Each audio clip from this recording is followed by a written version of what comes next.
Vamos então.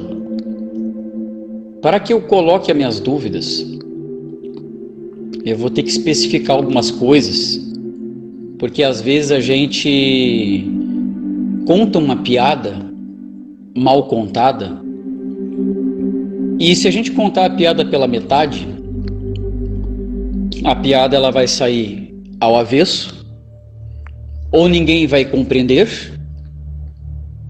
ninguém vai rir, ou vão contar a piada totalmente equivocada. Então nós temos que contar a piada de uma forma que todos venham entender para poder rir. Então vamos lá. Desde cedo eu já lido com um certo nível de paranormalidade, desde os meus 3, 4 anos. Eu nasci numa família extremamente materialista, em que eu via que aquilo não ia dar certo. Claro, o material, o dinheiro, as coisas, as posses, hoje, ao meu ver, a riqueza que um mago tem que construir, ela é uma riqueza que deve ser usada para a sua jornada, a jornada do mago. Como que nós vamos comprar um livro? Por exemplo, eu quero agora comprar um livro de xamanismo, tá? O livro de xamanismo está R$164.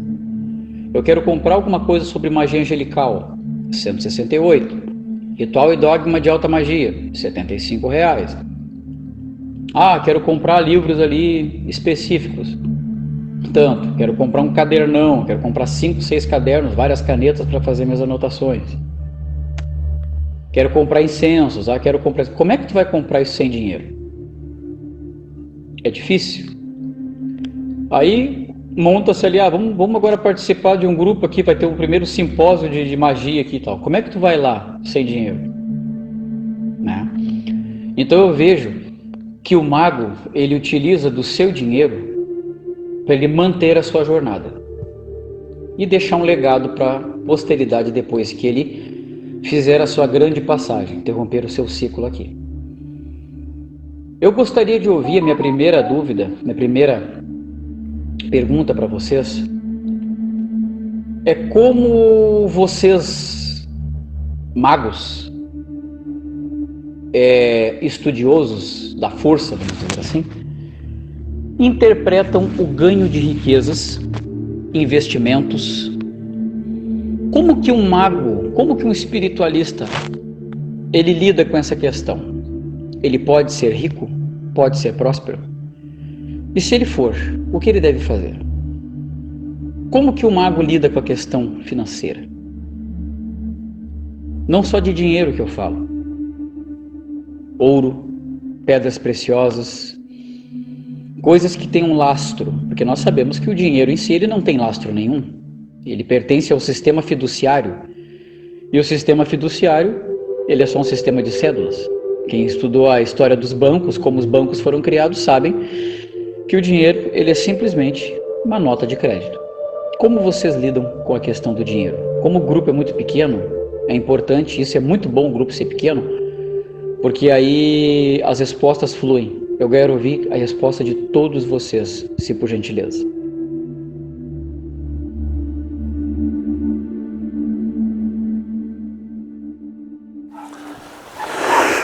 O Tiago faz alguns relatos aqui. Ele diz que se sente paranormal desde os 3 a 4 anos. 3 a 4 anos. Quando eu ouvi esse relato dele, me veio uma passagem bíblica pela cabeça. Jesus disse uma vez, disse àqueles que queriam iniciar, começaram a segui-lo, disse o seguinte para eles: eu vim para colocar pai contra filho, mãe contra filha. Jesus disse isso. Uma coisa meio descabida. Alguém que vem aqui semear o amor ao próximo, diz que veio semear, veio colocar a discórdia entre pais e filhos. Mas por que colocar a discórdia entre pais e filhos? Eu digo que cabe bem esse relato no comentário que ele fez, por causa do seguinte: uma criança nasce com dons, diferente das outras da família. Por quê?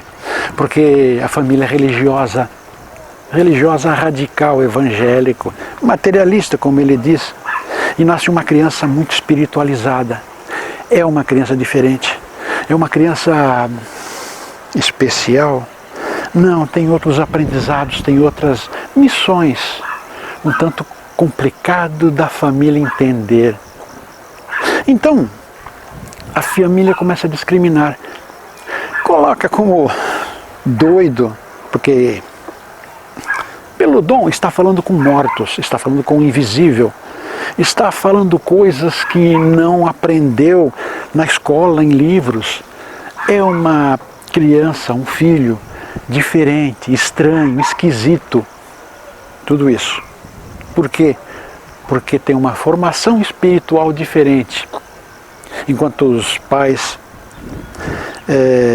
religiosos radicais, principalmente radicais e materialistas, não aceitam que seja diferente. São crianças que vieram com uma missão e precisam desempenhar essa missão. Os pais não querem, não aceitam, não conseguem compreender, não querem entender mesmo, porque vai contra as leis de Deus que eles aprenderam. Ou, no caso de materialistas, vai contra as leis dos homens, as leis do só dinheiro que conta, e Deus não existe. São um tanto ateus. Aliás, Deus existe sim, mas é uma oração e pronto, estou fazendo a minha obrigação. Então são crianças, nascem crianças, é o caso deste que mandou esse relato, de ter se sentido diferente, ter se sentido estranho num ninho, numa família de materialistas. Aí ele conta, dinheiro é importante, realmente dinheiro é importante. Nesse mundo materialista, que é um mundo materialista, não adianta negar, dinheiro é importante. Sem dinheiro não se faz absolutamente nada, não se evolui, não se cresce. Neste plano aqui não dá para crescer se não temos dinheiro. Então, como um mago, que é a pergunta principal dele, como um mago se vira para se tornar intelectual, se tornar sábio, conhecer artes, comprar livros que são caros, frequentar lugares, cursos que são caros, frequentar uma viagem especial que vai ajudar muito, é caro, está caro, cada vez mais. E muitos magos não têm condições de pagar por essas facilidades. Ok, vou colocar a mim como exemplo. Eu sou feirante, estou pagando o meu apartamento, que é do CDHU, alguns acho que sabem o que é CDHU, e trabalho com celular. Um celular, esse que está gravando, é o melhor celular que eu pude comprar com o dinheiro que eu tinha. Este celular tem 4 anos. Tem 4 anos. Eu uso esse celular por causa da qualidade de imagem dele. Eu tenho um outro, é bem mais caro, só que esse aqui não foi comprado. É um presente de uma empresa, de uma pessoa querida. A empresa dá esse celular a cada ano, dependendo da função da pessoa. Então não é um celular comprado. Livros. Li muitos. Eu calculo que uns 80 livros. De vários tipos, várias situações, vários conhecimentos, muitos livros, cerca de 80 livros. Chegou um momento eu fiquei sem dinheiro. Fiquei sem dinheiro para esses livros. Passei a frequentar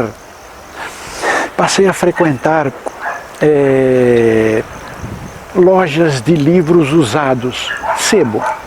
Passei a frequentar sebo para poder continuar lendo.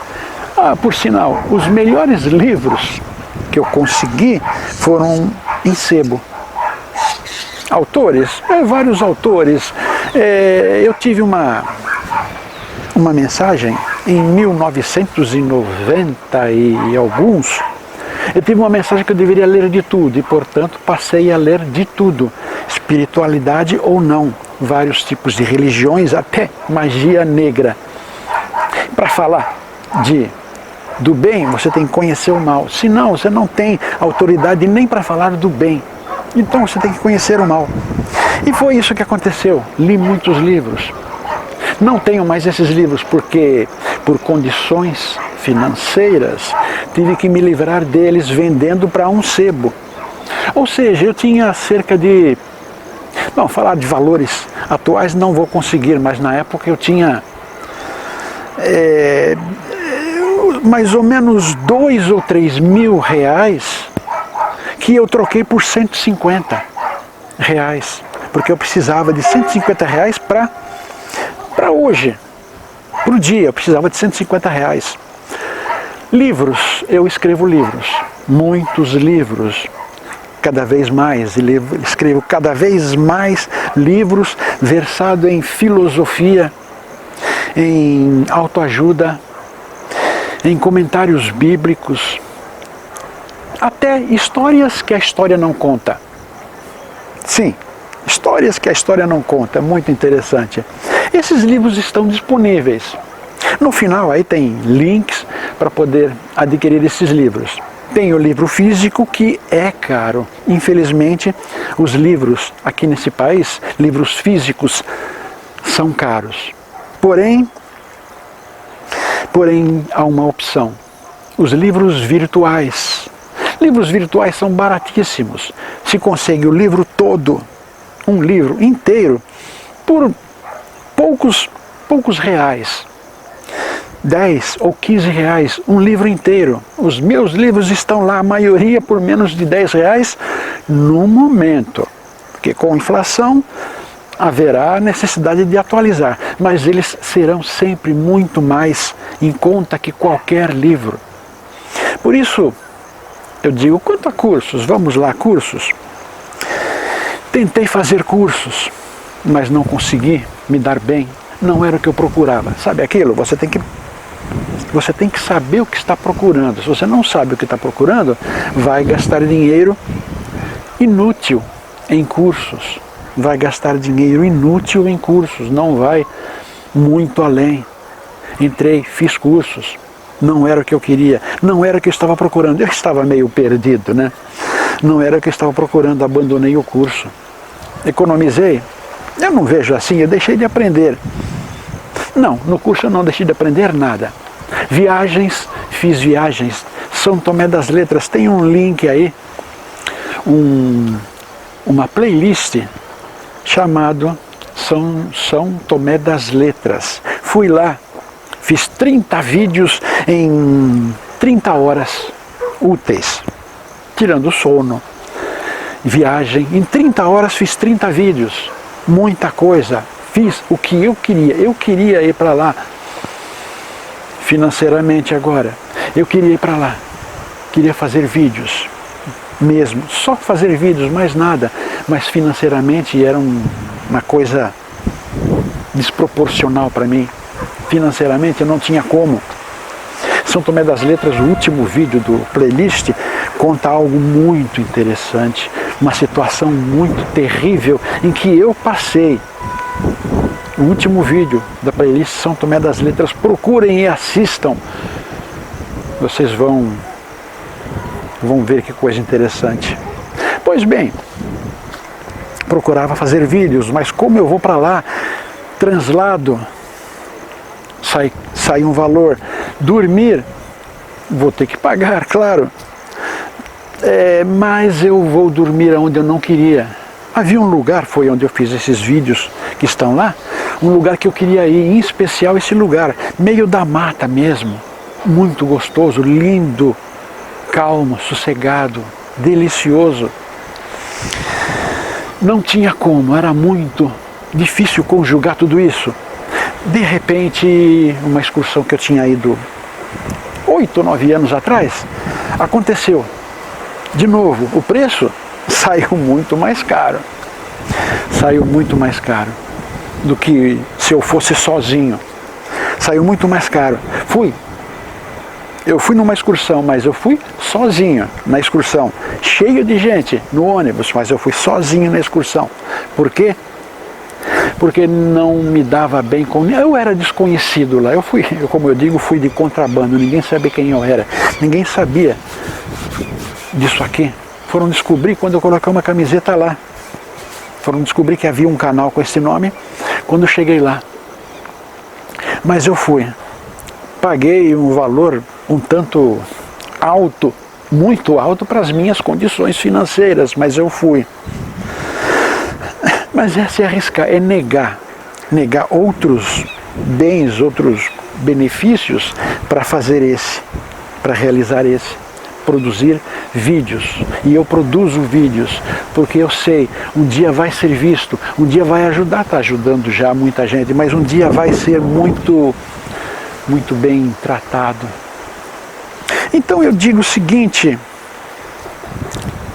ser mago, sério mago, um mago sério, não se prende a valores financeiros, não vai ser impedido por valores financeiros, não vai ser empecilho a falta do dinheiro, porque, coloquemos assim, a missão é vir e fazer alguma coisa, dizer alguma coisa, transmitir sabedoria, e tudo, essa lição eu digo, e é exatamente assim, tudo vai acontecer para que seja possível realizar aquilo que foi compromissado antes de vir para cá. Chegamos aqui e temos que nos tornar em luz, nos tornar mestre a ensinar, nos tornar aquilo que somos. E tudo há uma química deste plano que é influenciado pelo plano de cima, sempre. Mas há uma química neste plano que nos leva a conseguir realizar, não importa as dificuldades que aconteçam, conseguimos realizar. Já passei por muitos perrengues, financeiros mesmo, mas eu nunca passei fome, nunca mesmo. Passei por muitos perrengues terríveis. Esse vídeo aí que eu falo, o último vídeo da playlist de São Tomé das Letras, conta uma dessas situações. Mas digamos assim, eu sobrevivi. Sobrevivi, quer dizer, não morreu este sonho. Sobrevivi, este sonho, por sinal, daquele acontecimento para cá, ficou cada vez mais forte. Então, se quer ser um mago, se sente, não é quer ser, se sente ser um mago, precisa, porque vai lhe fazer, porque é de seu destino, não se preocupe com o lado financeiro. Tudo acontece para que se realize isto, para que aconteça de verdade. Ok? Um montão de cachorro latindo, né? Fundo musical, parece. Mas eu estou fazendo um vídeo no tempo, em locações, e essas coisas acontecem.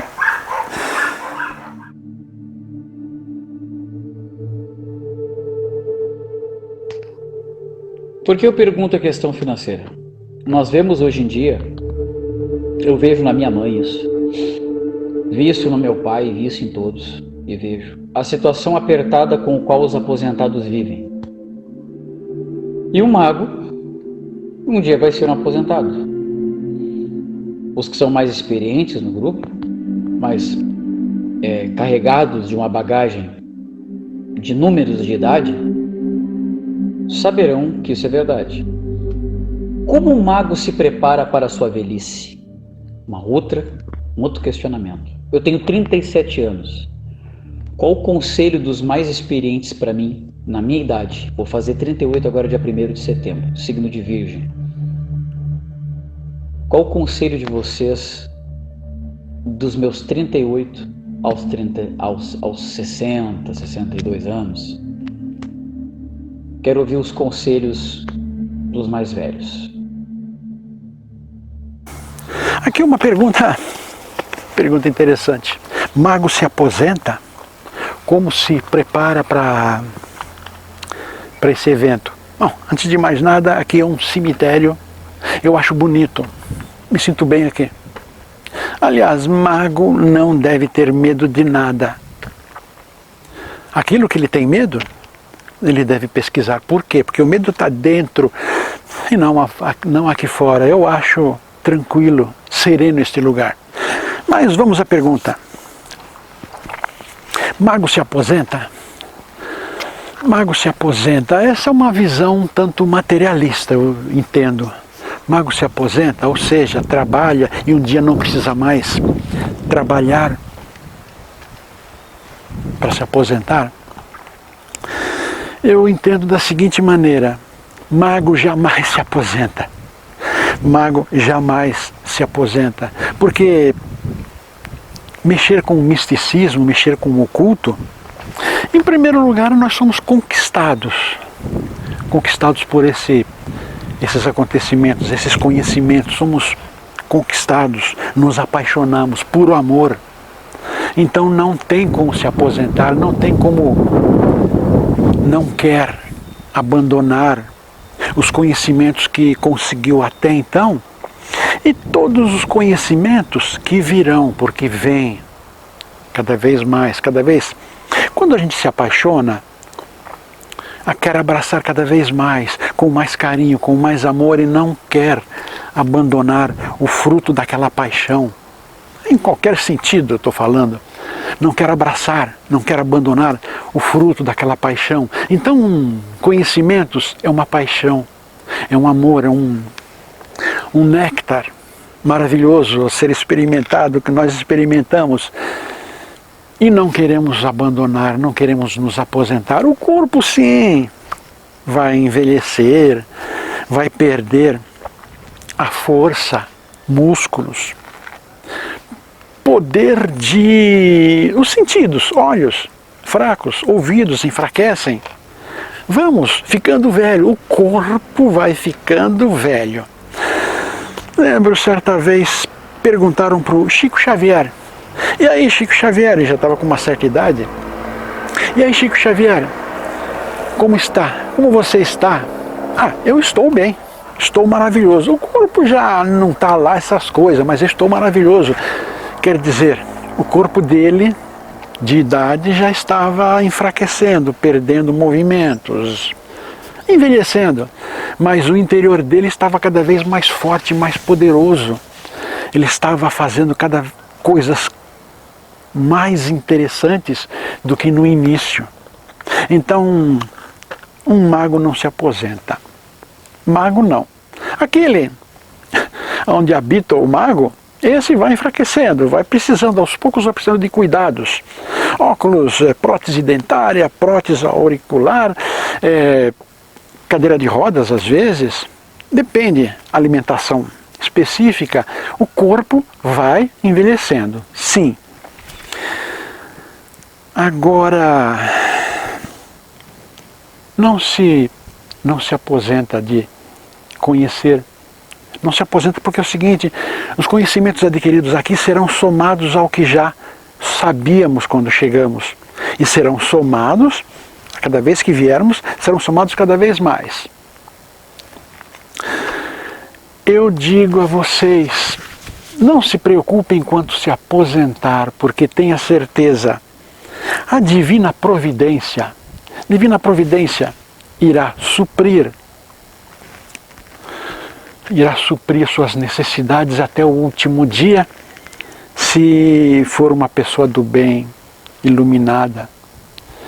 Saúde, mantenho minha saúde com uma alimentação adequada, não tomo remédios alopáticos e nem homeopáticos. Se tiver um resfriado, vamos lá. Mas não tomo nenhum remédio alopático ou homeopático. É tudo ervas medicinais, tudo ungüentos, coisas da natureza. Hoje eu tomo só coisas o mais in natura possível, natureza mesmo. E Me sinto bem sem efeitos colaterais, porque alopáticos e homeopáticos dão efeito colateral. Eu não tenho nenhum efeito colateral. Como eu estava dizendo, a Divina Providência mantém. Como diz, tem uma passagem, Jesus diz isso no Sermão da Montanha, que os pássaros e as flores não trabalham, as flores, melhor dizendo, as flores não trabalham, mas são belas. Os pássaros não trabalham, mas têm o que comer. Desculpem, é mais ou menos isso que ele disse. Às vezes falha a passagem corretamente. Mas acho que entenderam o que eu quero dizer. Se está no caminho do bem, se está fazendo coisas boas, não se preocupe com o lado financeiro, como vai sobreviver, porque vai acontecer, sempre acontece comigo. Cheguei em situações complicadíssimas, financeiras, o assunto é esse mesmo. Cheguei a situações financeiras ruins, mas houve uma saída no final, um caminho a ser tomado. Duas palavras que eu costumo colocar muito: humildade e resignação. Vamos aprender a não só conjugar, vamos aprender a assumi-las, a sua essência. Vamos aprender. E tudo se resolve na humildade e na resignação, aceitando o que vier. Estou velho, preciso de um lugar sensacional, maravilhoso para morar com um filho, ou um asilo, casa de repouso, preciso de um lugar maravilhoso, mas não tem dinheiro. Se contente com o que tem. Garanto, se souber aceitar o que vem, o bem-estar interior vai ser grande, vai ser ótimo, vai ser maravilhoso. E vai se sentir feliz, muito mais do que se estivesse na casa daquele filho rico, ou estivesse numa casa de repouso incrível. E a morte vem para todos. O ruim é quando a gente faz um monte de coisa errada e na hora ela vem dolorosa. Por isso, se quem é mago, quem é sábio, quem tenta ser iluminado, procura ser iluminado, mesmo que não consiga iluminação, mesmo que não consiga um nível de ser mago ou ser bruxa, mesmo que não consiga um nível, o fato de tentar já conta muito. O fato de procurar se encontrar, procurar se aproximar da própria essência, isso ajuda muito. Eu sempre tive um certo problema com mestres, porque a maioria dos mestres que acompanham a minha vida e que acompanharam a minha vida, desde a época em que eu me tornei evangélico, aos 13 anos de idade, aos meus 27 anos que eu fui evangélico. Só que eu era um evangélico muito fora da caixa. Eu era um cara que eu estudava muito os livros dos pseudo-criadores das denominações das quais eu fazia parte. E eu via que ali tinha muita coisa que não estava condizendo.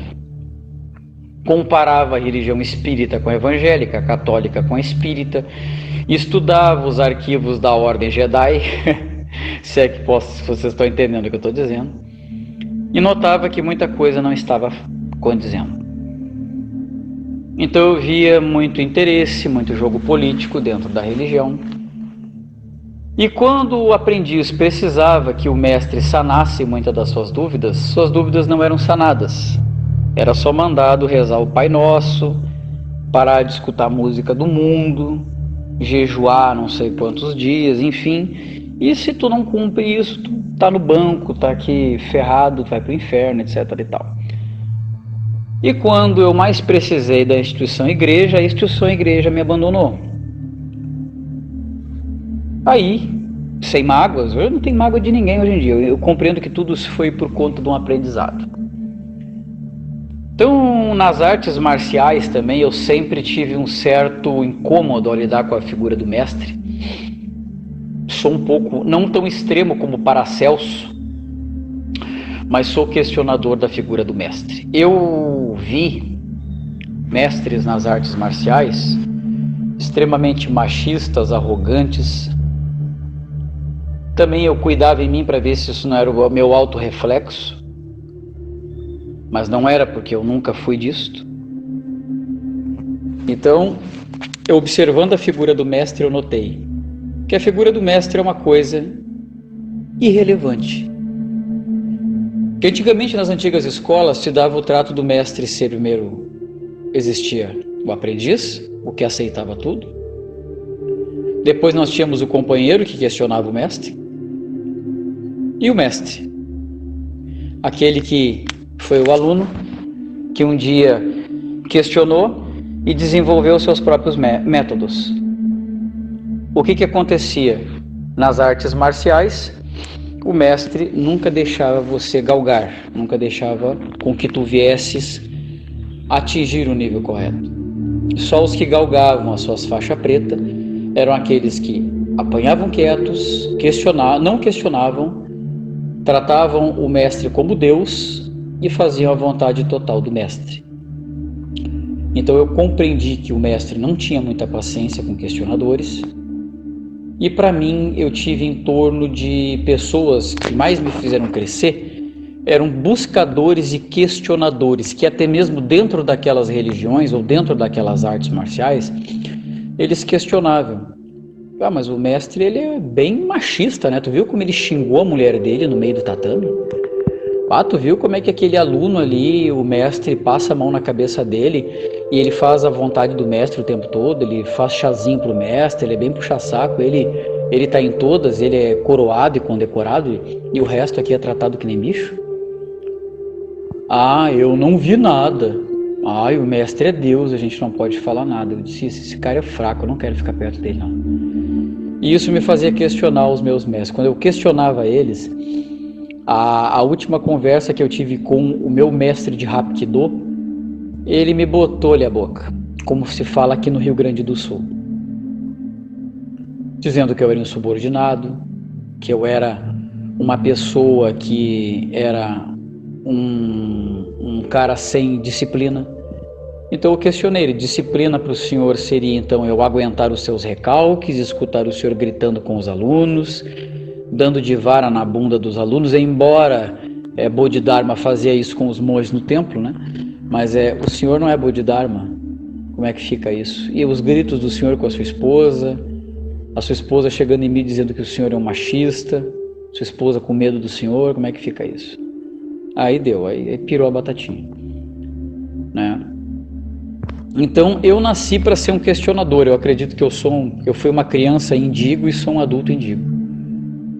Eu não vim a esse mundo para passar mãos, eu vim para questionar, quebrar paradigmas, e é isso. Aí eu até que encontrei uma pessoa muito evoluída uns meses atrás e disse para mim assim, eu perguntei como de um cara da tradição Navi, que é da Cabala ancestral.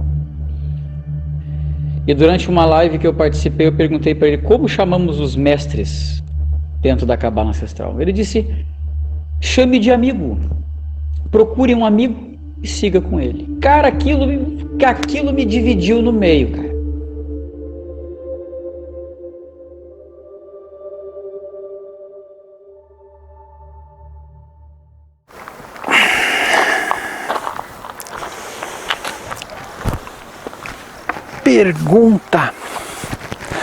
Pergunta agora sobre magos. Magos, líderes religiosos, pais de santo, chefes, aquele que é obrigado a manter uma escala de qualificações. Bom, mago, não obedecer, mestre, desculpem. Agora, falando sobre mestres. Mestre, o que é um mestre? Mestre se deduz que é aquele que sabe. Sabe muito mais do que outras pessoas? A gente deduz que sim. Mas eu entendo que mestre O nosso amigo tem raiva não gosta de ter que chamar alguém de mestre, menos ele lutava artes marciais, como disse, e era obrigado a chamar o líder de mestre. E ele não gostava. Ele acha que não deve ser assim. Já me chamaram de mestre, me chamam de mago, druida e até de Daniel bíblico. Nabucodonosor disse que Daniel era o rei dos magos. Entendo da seguinte maneira: eu deixo que as pessoas se refiram a mim como mago, mestre, druida, Daniel. Fiquem à vontade, tem que se referir a mim da maneira que se sentem bem. Se não quiser usar estes termos, não vou exigir.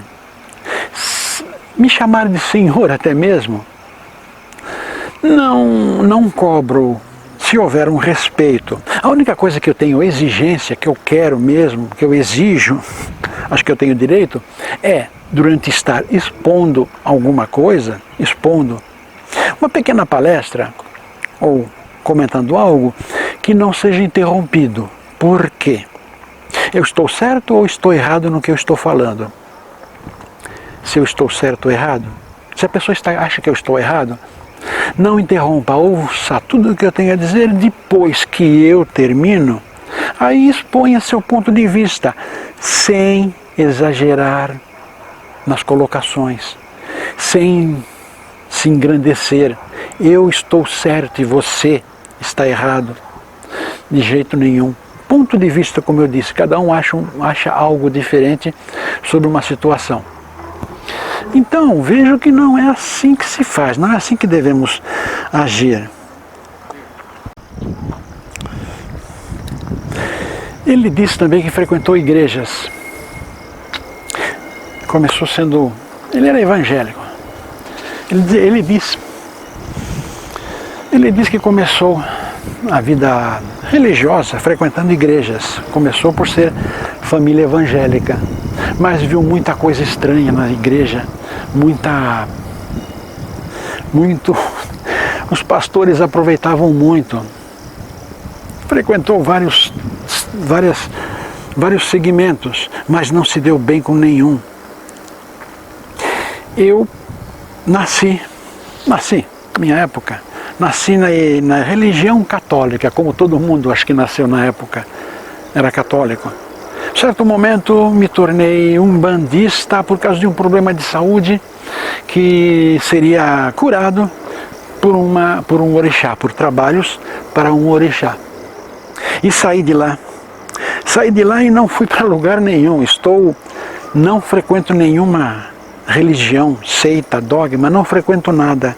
Simplesmente fico produzindo o que eu acho que é correto, o que eu acho que é sábio. Entendo que nós somos dono do nosso nariz. Maneira um tanto estranha de dizer, mas somos dono do nosso próprio nariz. Somos levados, se é importante, somos levados ao caminho que deve ser a nossa missão. Eu fui levado, eu não vim até aqui, faço o que eu faço hoje, porque eu decidi. Não, eu fui levado. Uma expressão que eu uso: deixe que a suave brisa do destino te leve. Ela nunca vai levar para o lado errado, nunca vai levar para onde não merece ir. Suave brisa do destino. Quer tomar seu direcionamento sozinho? Fique à vontade. Mas garanto que se deixar o destino levar com suavidade, você não vai se arrepender. Vai se aproximar daquilo que você deve ser. Vai se aproximar daquilo que foi programado antes do encarne, antes da barriga materna. É assim que vejo. Então, frequentar igrejas, a gente frequenta igrejas, não condeno. Vamos entrar numa igreja? Vamos entrar numa escola primária para aprender a ler. Depois vamos para uma escola secundária para aprender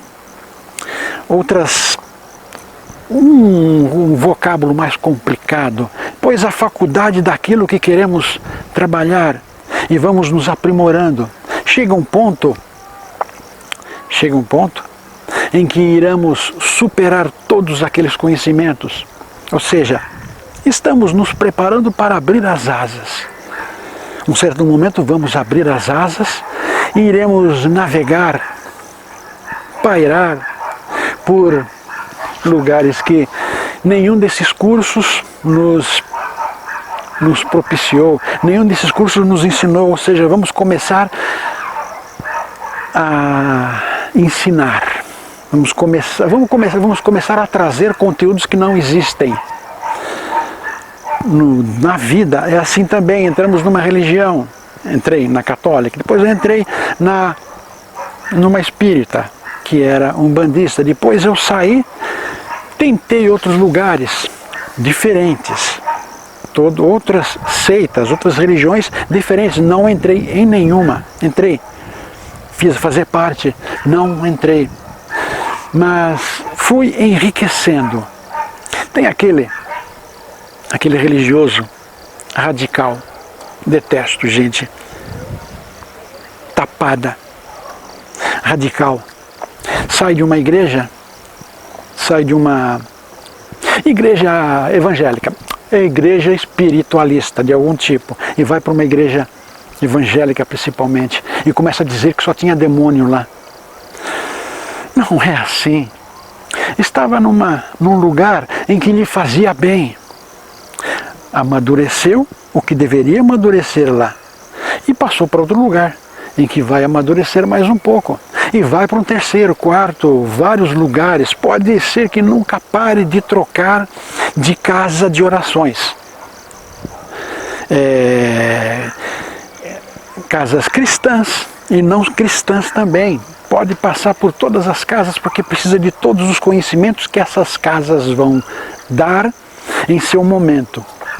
Então, trocar de religião não acho pecado, não acho errado. Errado é seguir a opinião dos outros. Quanto a essa é melhor que aquela. Isso é totalmente inaceitável, absurdo. Não concordo de maneira alguma. Temos que fazer aquilo que o nosso coração manda, e tenha certeza, o coração vai mandar corretamente. É aquilo, suave brisa do destino. E o destino jamais irá levar para onde você não deve ir. Deixe que o destino lhe leve. Uma religião ou nenhuma religião. Outra coisa, religião. As religiões de hoje são religião dos homens e não é religião de Deus. Se fala Deus, mas não é religião de Deus, porque eles só vão propalar, só vão divulgar aquilo que é interessante que Deus tenha dito. Um outro detalhe, eu falo muito disso e é uma curiosidade escabrosa na minha opinião. Jesus Cristo isso, Jesus Cristo é maravilhoso, Jesus Cristo vai operar milagres, Jesus Cristo vai fazer tudo o que você precisa, é só pedir. Agora vamos ler uma passagem bíblica, e todos vão para o Velho Testamento. Ninguém comenta o Novo Testamento, ninguém comenta as palavras de Jesus, estudam as palavras de Jesus, as parábolas. Isso eu acho um crime. É a Núpcias de Canaã. O vinho velho, é o Velho Testamento, deve ser bebido, tomado até secar dentro da gente, e tomar o vinho novo, que é o Novo Testamento, mas ninguém faz isso. Ninguém faz isso. Os líderes espirituais não divulgam o Novo Testamento porque não sabem. Não sabem, ou pior ainda, vai contra o que eles estão apregoando, porque tudo que eles falam conseguem encontrar respaldo no Velho Testamento, mas não encontrarão respaldo algum no Novo Testamento. Tudo que eles pregam, então, é diferente. Existe um um simbolismo diferente, existe uma conduta diferente. Então chegamos à seguinte conclusão: Jesus veio aqui, deixou lições e lições e lições que foram impressas, que foram divulgadas, mas ninguém segue. Estou sendo herege? Estou sendo herege? Não estou sendo herege, não, porque eu tenho um montão de vídeos aí falando do Novo Testamento, desmistificando o Velho Testamento também. Estou falando do Novo Testamento, estou trazendo à baila conhecimentos que os pastores recusam comentar. Agora, fica a critério de cada um, de cada pessoa, individualmente, sem apoio de senhores da verdade, de dizer se eu estou errado ou não. Eu falo uma coisa, como tem muita coisa que eu já disse, eu falo algo sobre o Novo Testamento, vai lá e me desmente, lá, com a Bíblia na mão, e me encontrou, eu estou errado, pegue um celular, todo celular tem uma câmera, pega o celular, não concorda com o que eu disse, pega um celular, diga o que não concorda do que eu disse e publica. Publica, vamos ver. Se eu achar interessante, vou ouvir, vou curtir, vou tentar assimilar se eu achar interessante, eu vou tentar compreender o que está dizendo. Mas ninguém lê o Novo Testamento, é ler, não dizer que Jesus é isso, Jesus é aquilo, é ler, aprender, ensinar, aprender, estudar mesmo, estudam o Velho Testamento, decoram números, as pencas. Eu não decoro nenhum número da Bíblia, porque eu acho que é mais importante ficar compreendendo as passagens bíblicas do que ficar decorando o número. Eu estou errado? Se eu estou errado, como eu disse, pega um celular, diga onde eu errei e publica. Publica, porque eu não vou aceitar falar você está errado e acabou. Não acabou nada. Por que eu estou errado? É isso aí. Então, trocar de igrejas, eu acho que não tem nada demais. Principalmente que a maioria, principalmente essas televisivas, essas igrejas têm muita coisa ruim, estão disseminando mais coisa ruim do que ensinando coisa boa, mostrando mais dependência das pessoas do que a independência que elas devem procurar. Fica a critério de cada um a religião que está seguindo, se ela está certa ou não.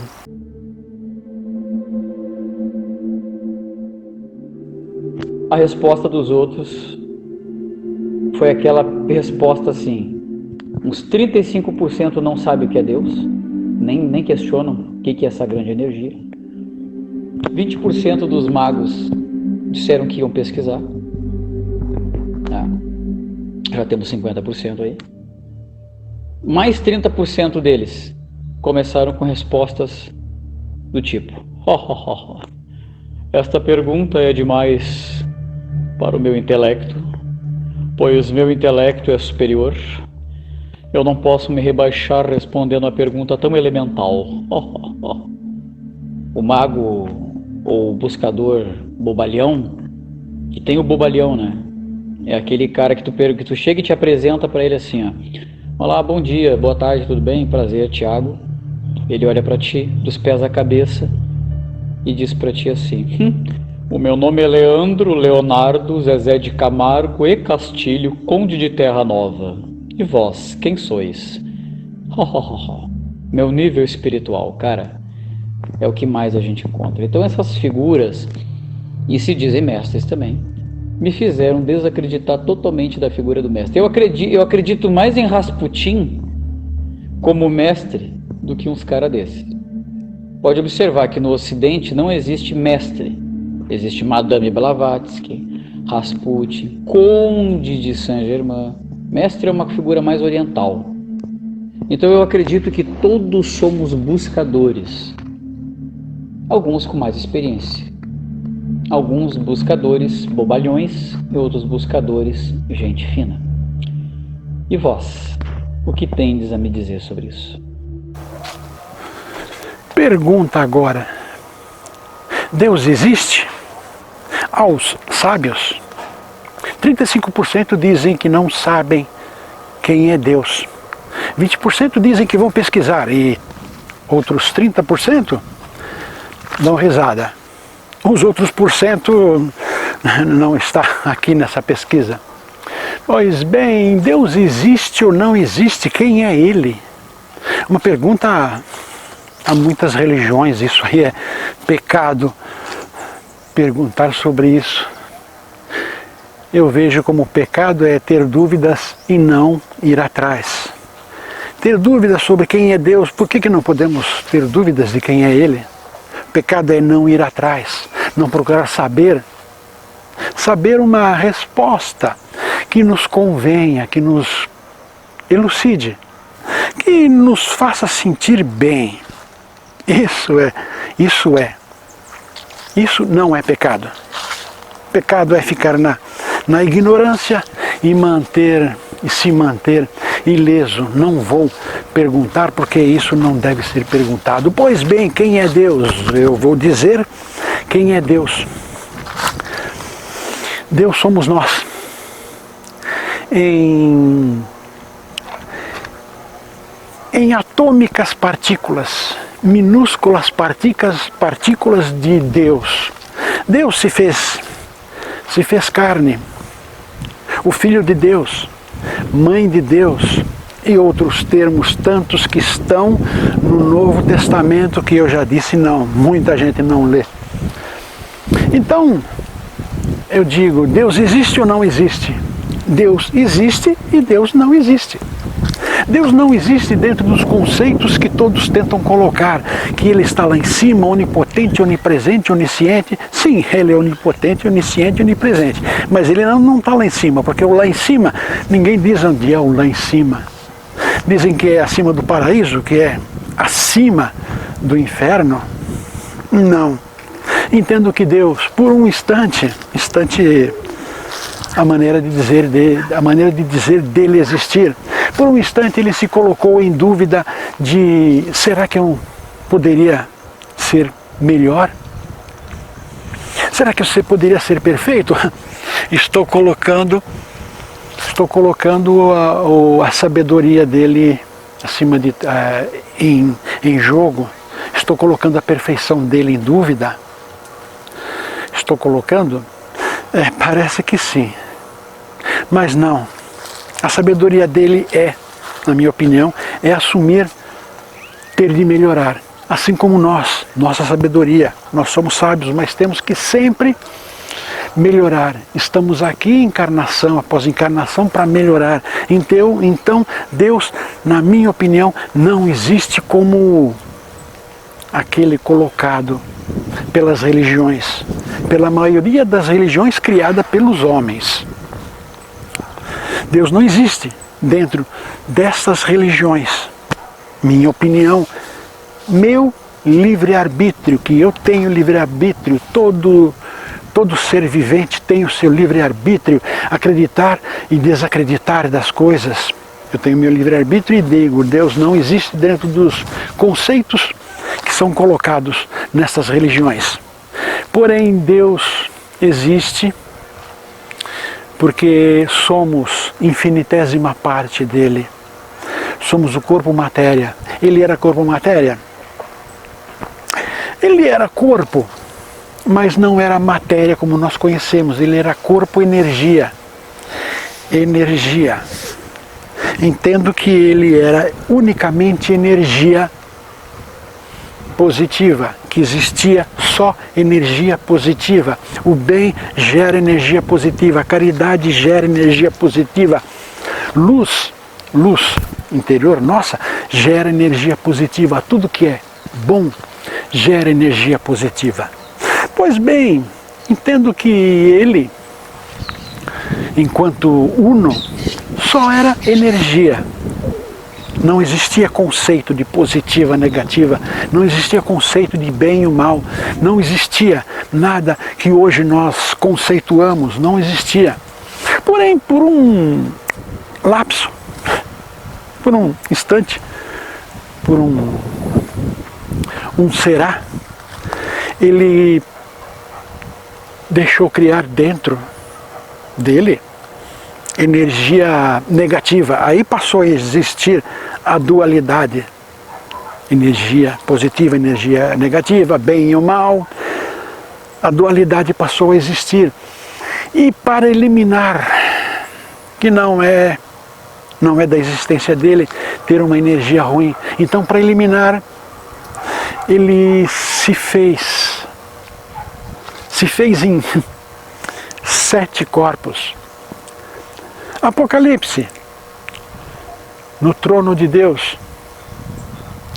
Deus e os seus 7 espíritos, termo bíblico, Deus em 7 espíritos. Por que não nós 7 corpos? Por que não ele se fez em 7 espíritos que se tornaram corpos? 7 corpos, e nós somos o corpo que vai extinguir essa energia negativa. Nós somos o corpo que vai extinguir essa energia negativa. Nós somos o corpo de Deus que vai eliminar isso que não faz parte da eternidade de Deus. Então Deus existe nesse sentido. Rezamos o Pai Nosso, fazemos orações em igrejas, tudo. Não condeno. Só que eu prefiro fazer a minha oração, minha conversa, sozinho numa igreja vazia, independente da igreja, porque lá não vai ter outros universos, só o meu universo interior que estará lá.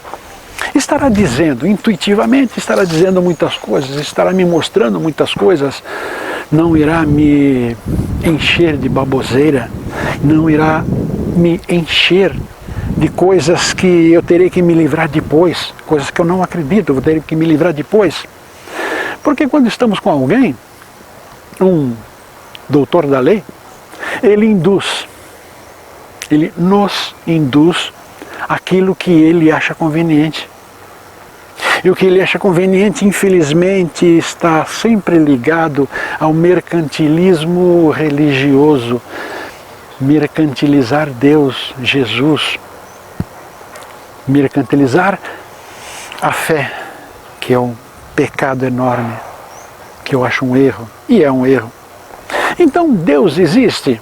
Pois bem, eu digo, Deus existe e não existe, por esses motivos que eu dei, por esses motivos que eu sustento. Tenho vários vídeos aí, podem ver, da existência de Deus. E eu estou cometendo um pecado, serei punido.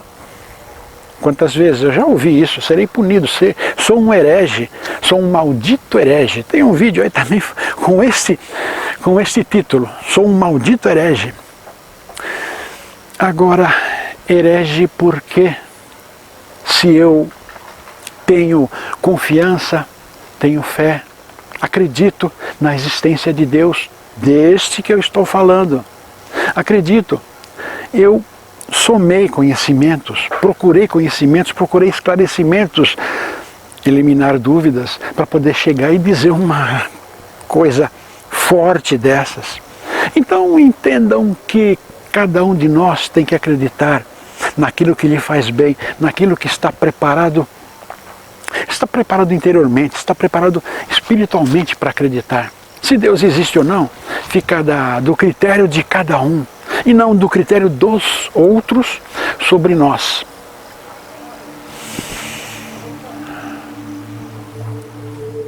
Nas academias de arte marcial, a maioria das pessoas buscam só o ego. E o mago deve cuidar muito com seus pensamentos. Eu treino artes marciais e musculação na minha própria academia, no meu próprio sítio, eu moro numa fazenda. O que me fez largar os treinos dentro de locais, de pessoas que só querem buscar ego e competição. Como um mago deve treinar essas coisas? Como existiam entre os magos aqueles que as treinavam? Como isso era feito? Obrigado. Alguém já ouviu aquela frase? Para inglês ver? Daqui, dessa casa, dessa casa aqui que originou essa frase. Para inglês ver. Essa casa aqui, Paranapiacaba, é o ponto mais alto da cidade. E daqui os ingleses, o chefe, né, que construía a ferrovia Santos-Jundiaí, podia ver a cidade toda. Podia ver a cidade toda e ver quem está trabalhando e quem não está trabalhando. Então, para inglês ver esta casa. E a frase ficou famosa assim. Agora vamos falar do ego. Ego.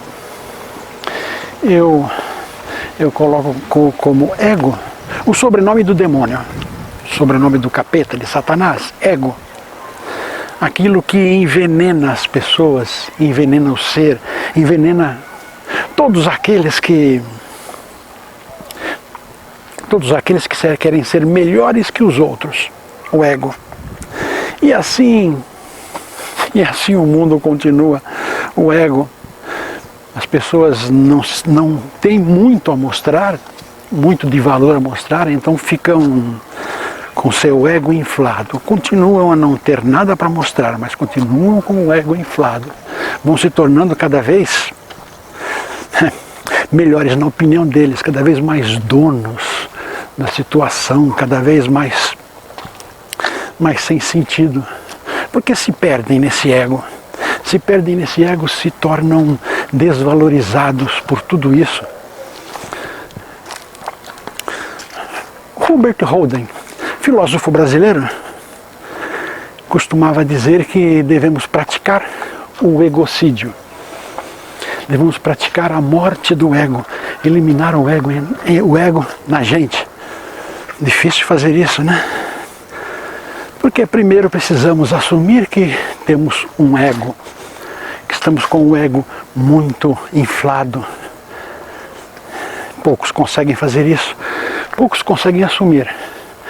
Mas aqueles que conseguem se mostrar mesmo com um ego além da conta, além do que deve, além do correto, e assumem praticar esse egocídio, ou seja, não dizer eu sou, encher o peito, eu sou alguma coisa. Aqueles que conseguem praticar o egocídio conquistam um caminho para o bem-estar interior, para a paz interior.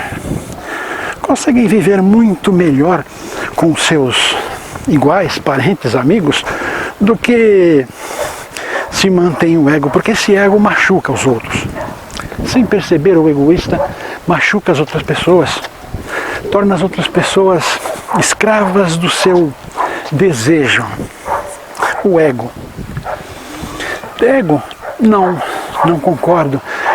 Vamos trocar ego por amor próprio. Parece igual. Parece igual, mas não é nada igual. Ego é diferente, amor próprio é diferente. O ego machuca, tira, fere. O amor próprio não. E o amor próprio vai ser bem menos prejudicial, bem menos terrível. Então, pessoas com ego são pessoas infelizes. Na minha opinião, são pessoas infelizes, porque o tempo todo tem que tomar aquela postura de superioridade. Tem que tomar aquela postura de sabedoria que não tem. Então, se cometermos o egocídio, o nosso egocídio, seremos pessoas muito mais felizes, realizadas, pessoas mais sãs, mais do bem.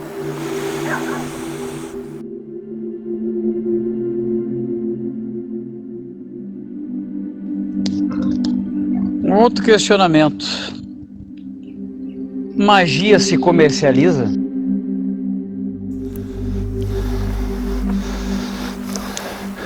Não.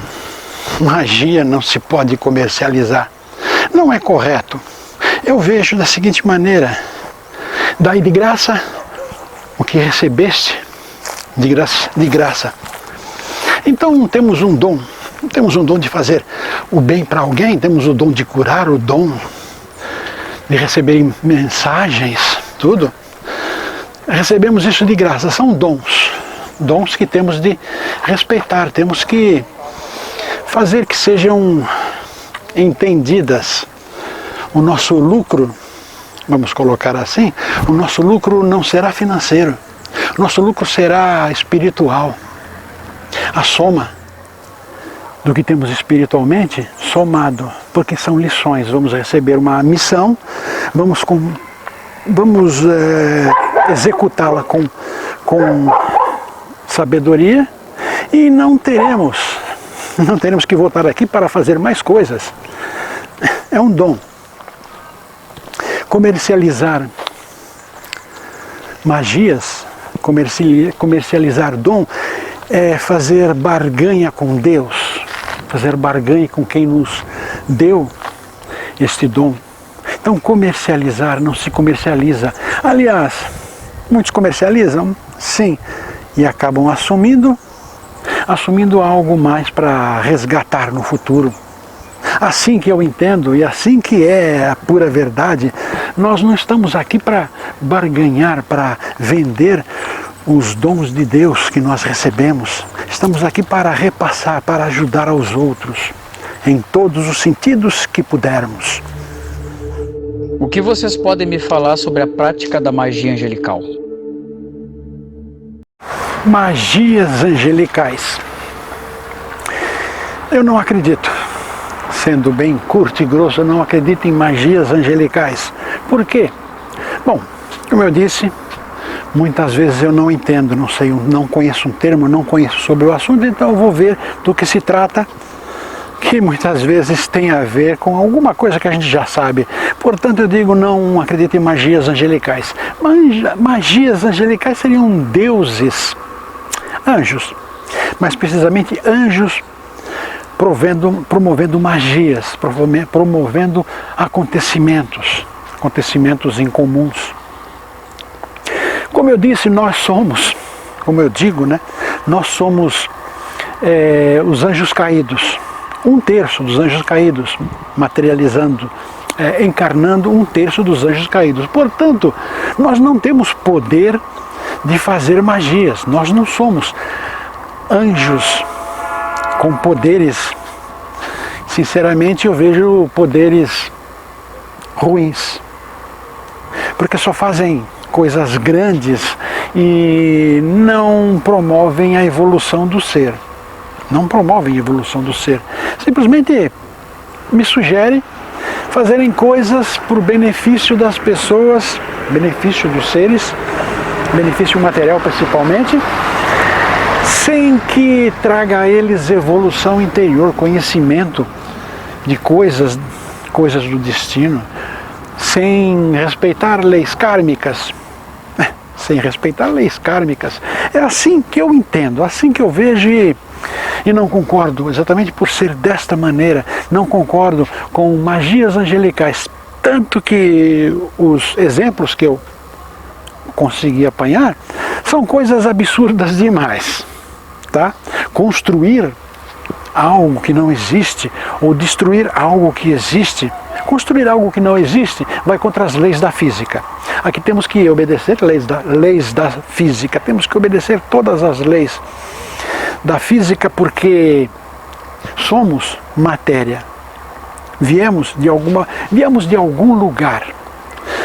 Como disse Lavoisier, nada se cria, tudo se transforma. Ou seja, desde o Big Bang, nenhum átomo, nenhum grão de matéria foi construído, foi criado. Nenhum grão de matéria foi criado desde o Big Bang, do fez-se a luz. Então, vamos respeitar um pouco as leis da física. E isso de anjos, seres angelicais, criarem eventos, é impossível. De algum lugar veio, de alguma forma foi produzido, de alguma substância foi remanufaturado pela natureza, pelo próprio homem. Aliás, eu não acredito que anjos tenham o poder de fazer magia. Anjos, nós temos o poder de fazer magia, automagia, nos melhorarmos, Agora, anjos não têm poder de fazer magia comum que se vê. Anjos não têm esse poder. Não vejo assim. Estou errado? Fiquem à vontade, mas eu não acredito que anjos tenham poder de executar tais eventos. E desde já agradeço. Muito obrigado por me receberem aqui. Obrigado ao seu José. Excelente canal do senhor lá. Muito obrigado. Resta agora agradecer ao Tiago pelas perguntas feitas. Obrigado, Tiago, pelas perguntas. Espero ter respondido todas elas. Não da maneira que você gostaria, mas da maneira que acredito você vá compreender. Estamos aqui, Paranapiacaba. Mais um trabalho feito de coração, bem feito, espero. E agradeço a todos por terem ficado até esse momento assistindo esses vídeos. Obrigado por tudo. Namastê. Se você gostou desse vídeo, curta, compartilhe com os amigos, inscreva-se em nosso canal. Aproveite e visite também o nosso blog Alquimística. O endereço está aí debaixo. Aproveite que já está aqui, assista mais alguns vídeos, algumas sugestões estão aí.